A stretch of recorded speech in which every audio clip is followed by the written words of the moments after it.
What's up, Internet? Fear Agent here with Entertainment Value, and I got my boy Bishop right here, so that's pretty awesome. Internet points, hopefully, for that. We are going to talk to you about Diablo 4. I'm fucking with you. I want to talk to you about something in the same space as Diablo 4 called The Last Epoch. It's an action RPG in late stage beta testing, and it runs around $35, which is half the price of the lowest tier of Diablo 4. If you don't get that battle pass, that's for some reason in an action RPG game, because Blizzard.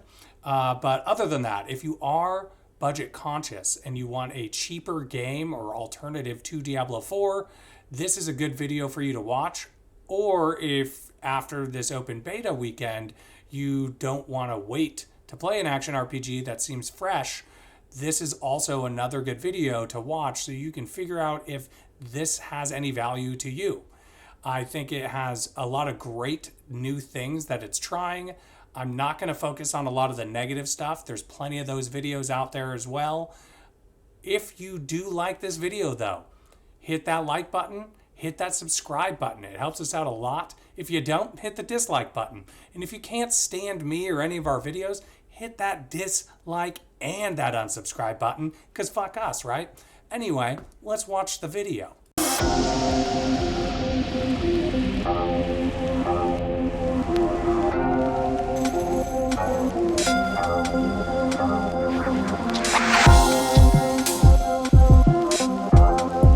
I'm gonna say it. I love maps. I love a good fucking map. This game has dope maps. They travel through time with the maps, and the world seems to be behaving correctly. Until its demise, I'm assuming, but it's sick. I love it. It brings back nostalgia.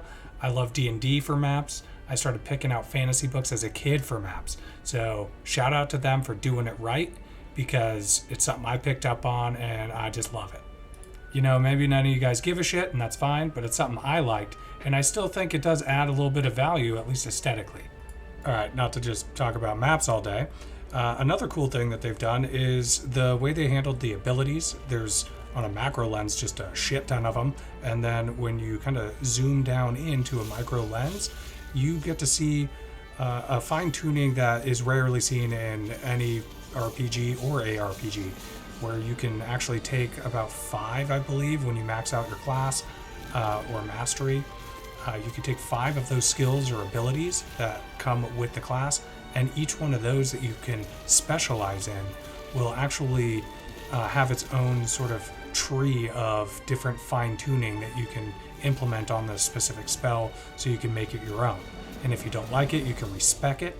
And if you end up just being like, you know what, fuck this skill altogether, you can just grab another one instead of that one. I mean, you wipe it clean, so that kind of sucks, but you know, that's kind of the nature of the beast there. You're gonna have to level it up just like you would anything else. So that's another sick ass aspects of this game. If you like to do that, this is the game for you. All right, to kind of rapidly go through a lot of the things that I really liked as well, on top of all that, is it has a clean ass UI. I don't have a lot of notes about the UI. I think it's really polished for a indie title. AAA titles suffer from this a lot, and it's just really awesome to see how well they've done it. I like that you just have a town portal. You hit T for town portal appears. You go to town, you sell your shit. It's good. You can pick up all your gems and like socket items, things that you imbue items with. If they're all in a cluster near each other, you click one, you pick them all up. Then when you go into your inventory, you click a button, it sorts your inventory, and you can click a different button and it puts all of your gems and stuff into like a little satchel for when you're forging stuff, which by the way, you can forge the shit out of items, which is awesome. So not only can you respec your abilities, you can respec your weapons to kind of fit your needs, which is, you know, pretty much in every game, but it does it really well. And you can do the forge on the fly, which I really liked. Another great thing is the map and enemy variations in this game. There's a ton of them. There's a ton of different things. There's a lot of really fun bosses. The mini bosses, I lost count of. There's just so many. It obviously is like an action RPG like Diablo or Path of Exile. There's a ton of them in those. There's a ton of them here. The plot is very similar to everything you've ever fucking played. You're the chosen one. Whatever, you're tripping through time, doing your thing, It's nothing to write home about, but it's fun enough to keep you engaged. And all of the little things like rips in time to jump from your different ages to go to different maps that associate with the same map that you were just in, but it's a century or 5 centuries later. I don't know. It's just really cool. It's a great way of doing it, and the enemies change not just by name and color, but legitimately they are different enemies in a lot of different areas. So kudos to them for doing all that they could do to make this game have enough variation and cool factor to keep people engaged for $35 fucking dollars. Are you kidding me? Let's all buy this game. They deserve our support. Super important part of any game, cool factor.